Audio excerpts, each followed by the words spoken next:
ሰላም ጤና ይስጥልኝ የተከበራችሁ ውድ የትኩስ መረጃ ሁለት ቤተሰቦች እንደምናላችሁ በያላችሁበት የዓለም ዳርቻ ሰላማችሁ ይበዛ ይሁን። እንግዲህ ዛሬም እንደተለመደው በአዲስና ሰበር መረጃ ወደ እናንተ መጥተናል። ከሰሞኑ እጅጉን መነጋገሪያ ሆኖ ያለው ጉዳይ የታዋቂው ድምፃዊ አንዱዓለም ጉዳይ እጅጉን በሶሻል ሚዲያ ላይ ሲሰራጭ ተመልክታችኋል። ዛሬ ደግሞ በአንዱዓለም ጉዳይ የአዲስ አበባ ፖሊስና የኦሮሚያ ፖሊስ መጋጨታቸው እየተዘገበ ይገኛል። የታዋቂው ድምፃዊ አንዱዓለም ጎሳኤ እጮኛ የሆነችው ቀነኒ አዱኛ ህይወቷ ካለፈበት ሰዓት ጀምሮ የተለያዩ መረጃዎች በስፋት እየተሰራጩ ይገኛሉ። በዛሬው ዕለት ደግሞ በአዲስ አበባ ፖሊስና በኦሮሚያ ፖሊስ መካከል ምን ተፈጠረ የሚለውን በተመለከተ ደግሞ በመካከላቸው ያለው ሰጣ ገባስ ምንድነው የሚለውን እኛም ሙሉ መረጃ ስላለን በስፋት የምናስደምጣችሁ ይሆናል። እናንተም በቆይታችሁ ቻናላችንን ሰብስክራይብ ማድረግ እንዲሁም ደግሞ ዘወትር የምንለቃቸውን እንዲህ አይነት ፈጣንና ሰበር መረጃዎች እንድታገኙ የደውል ምልክቷን በመጫን ትወዳጁን ዘንድ በአክብሮት እየጠየቅን እናንተም በዚህ ጉዳይ ላይ የራሳችሁን ሀሳብ አስተያየት በታች በኮሜንት መስጫው ስራ አስቀምጡልኝ።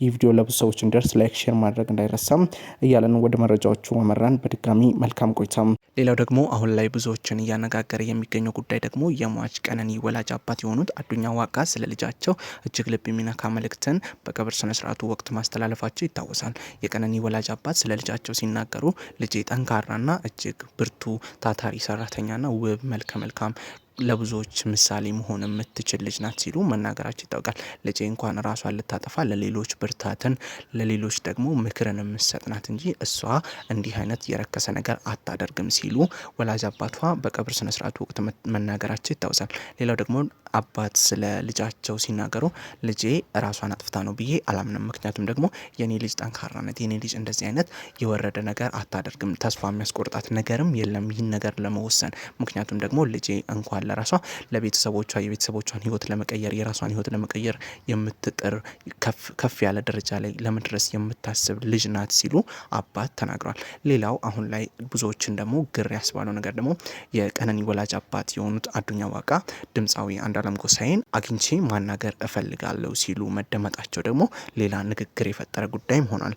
የታዋቂው ድምፃዊ አንዱዓለም ጎሳኤ እጮኛ የሆነችው ቀነኒ አዱኛ ሞዴል ማለት ነው ህይወቷ ካለፈበት እለት አንስተው የተለያዩ መረጃዎች በስፋት የተሰራጩ ይገኛሉ። በዚህ ጉዳይ ላይ ደግሞ የመጀመሪያ ተጠርጣሪ የሆነው አንዱዓለም ጎሳኤ መሆኑ ደግሞ ነገሮችን ውስብስብ አድርጓቸዋል። አንዱዓለም ጎሳኤና ሞዴል ቀነኒ ከ2 ዓመት በላይ አብረው መኖራቸውን አልክድም ያሉት ወላጅ አባት ሌላው ደግሞ እኔ ቀለበት አድርገዋል ባለትዳር ሆነዋል የሚለውን እኔ አልቀበልም። ምክንያቱም ደግሞ እንደ ባህላችን እንደ ወጋችን እኛ ጋር አመት ሽማግሌ አልተላከም።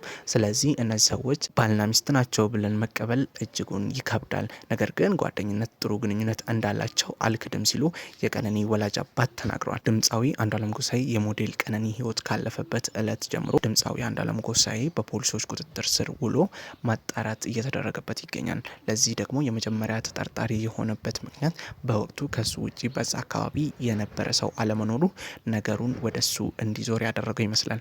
አሁን ላይ ፖሊስ ደግሞ ምርመራ እያደረገ እንደሚገኝና የ14 ቀን የጊዜ ቀጠሮ ጠይቆ ፍትህ ለሟች ቀነኒ እንደሚሰጥ ፖሊስ በመግለጫው አሳውቋል። እስከዛውም ግን በማህበራዊ ሚዲያ ላይ የሚሰራጩ አሉባልታ የሆኑ ወሬዎችን ከመስማት ህዝቡም ማህበረሰቡም እንዲቆጠብና በዚህ ጉዳይ ላይ የሚወጡ አዳዲስ መረጃዎችም ካሉ ከፖሊስ ከትክክለኛው አካል እኛም እንደ ሚዲያ ተከታትለን የምናቀርብላችሁ ይሆናል እያለን እናንተም እስከዛው ይህን ቻናል ሰብስክራይብ በማድረግ ደግሞ ቤተሰብነታችሁን እንድታሳዩን በአክብሮት እንጠይቃለን። እኛም በመግቢያችን ላይ ለመጥቀስ እንደሞክር ነው የአዲስ አበባ ፖሊስና የኦሮሚያ ፖሊስ መካከል የተፈጠሩት አለመግባባቶች አንዱዓለም ጉዳይ ምንድናቸው የሚለውን በተመለከተ በቀጣይ ቪዲዮ ይህ ነው የተባለ መረጃ ካለ ተከታትለን የምናቀርብላችሁ ይሆናል። ነገር ግን እስካሁን ድረስ በትክክል ይህ ነው ተብሎ የወጣ መረጃ ስለሌለ እኛም አንዳንድ ጭምጭምታዎችን ሰምተን እነዚህን መረጃዎች ለእናንተ ለማካፈል ወደድን። ነገር ግን በአንዱዓለም ጉዳይ የአዲስ አበባ ፖሊስና የኦሮሚያ ፖሊስ ይህ ነው የተባለ ግልጽ የወጣ ሰጣ ገባ ውስጥ እንደሌሉ ይታወቃል። ነገር ግን ውስጥ ለውስጥ የሚካሄዱ ነገሮች እንዳሉ እኛም ከውስጥ አካላት የሰማነው መረጃ ያሳያል። ሌላው በዚህ ጉዳይ ላይ የሚወጡ አዳዲስ መረጃዎች ካሉ እኛም ተከታትለን የምናቀርብ ይሆናል።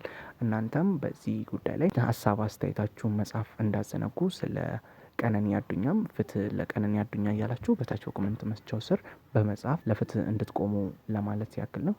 እንግዲህ ውድ ተመልካቾቻችን ድምፃዊው አንዱዓለም ጎሳኤ ይህን ድርጊት ይፈጽመዋል ብሎ ማሰብ እጅግ ከባድ። ምክንያቱም ደግሞ አንዱዓለም ጎሳኤ እጮኛውን በጣም እንደሚወዳትና በጣም እንደሚያከብራት በተደጋጋሚ ሲናገር ተስተውሏል። በሚሰራቸው ስራዎቿም ከፍተኛ አድናቆትን እንደሚሰጣትና ለሱም እሷም ካላት ፍቅር የተነሳ አንጻር ብዙ እንደሚዋደዱ በተደጋጋሚ ሲናገሩ ተስተዋሏል። ነገር ግን አሁን ድምፃዊው አሁን ያለበት ሁኔታም እሱም እጅግ አሳዛኝ የሆነ ሁኔታ ውስጥ ገብቷል። ቀነኒም ከዚህ በኋላ ዳግም ላትመለስ ወደማይቀርበት ዓለም ሄዳለች። ነገሮች አሁን ላይ ተስተካክለው ወደ ቀደመ ነገሮች እንዲመለሱ ተስፋ እናደርጋለን። እኛም እንደ ሚዲያ የተሰማንን ሀዘን በጥልቁ ለመግለጽ እንወዳለን። ለቀነኒም ፍትህ እንፈልጋለን። ነገር ግን አንዷለም ጎሳኤ እሷን ገሏታል ብሎ ደግሞ በድፍረት ማውራትም ይከብዳል። ምክንያቱም ደግሞ እነዚህ ሰዎች ይዋደዳሉ፣ አንድ ላይ መኖር ከጀመሩ ረጅም ዓመታትን አስቆጥረዋል። ነገር ግን ይህ ነው ብሎ መፍረድ ይከብዳል። ምክንያቱም ግን እንደ ሕግ ሲታይ ደግሞ ይህ ነገር ከሱ ውጪ በቦታው ሌላ አካል አለመገኘቱ እንደ መጀመሪያ ተጠርጣሪ ሊያደርገው ይችላል። ሁላችንም ያን መቀበል ነው። ነገር ግን በሰውኛ ይህን ነገር ያደርገዋል ብሎ መቀበል ይከብዳል። እንግዲህ ፍትህ ፖሊስ ይህ ነው ብሎ መረጃውን እስኪያወጣ ድረስ እኛም በትዕግስት መጠበቅ ነው። ሌላው አንዷለም ጎሳኤ በሀገራችን አሉ ከሚባሉ የኦሮምኛ ዘፋኞች መካከል ግንባር ጠቀስ እንደሆነ ይታወቃል። አንዷለም ጎሳኤ በሰራቸው ድንቅ ስራዎቹ በህዝብ ዘንድ እጅግ ተወዳጅነትን ያተረፈ ድምፃዊ ነው።